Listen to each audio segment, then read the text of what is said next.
छत्रपती संभाजीनगरमध्ये भाजपची एक हाती सत्ता आलेली आहे। छत्रपती संभाजीनगर पालिकेमध्ये एमआयएम दुसरा मोठा नंबरचा पक्ष ठरलेला आहे।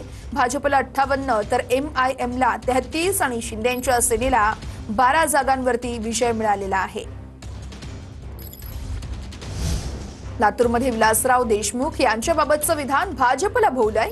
काँग्रेस आणि वंचितच्या युतीला 47 जागांचं स्पष्ट बहुमत लातूरमध्ये मिळालंय, तर भाजपला 22 आणि अजित पवारांच्या राष्ट्रवादीला अवघी 1 जागा या ठिकाणी मिळालेली आहे।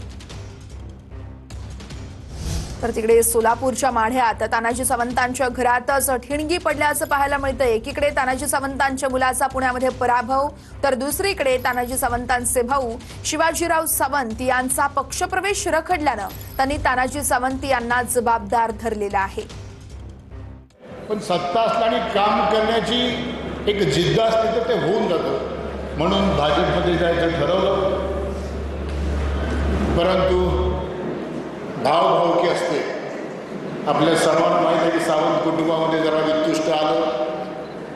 आरोग्यमंत्री तानाजी सावंत यांनी तिथं मुख्यमंत्र्यांपाशी जाऊन सांगितलं की त्याला भाजपमध्ये घेऊ नका, मी तुम्हाला इतकी मदत केली, माझं एवढं आहे का, असं तसं सगळं सांगून माझा भाजप प्रवेश थांबवला। त्यांच्याबरोबर अजून जिल्ह्यामधले काय होते की ज्याला वाटत होते की हा भाजपमध्ये आला की आपलं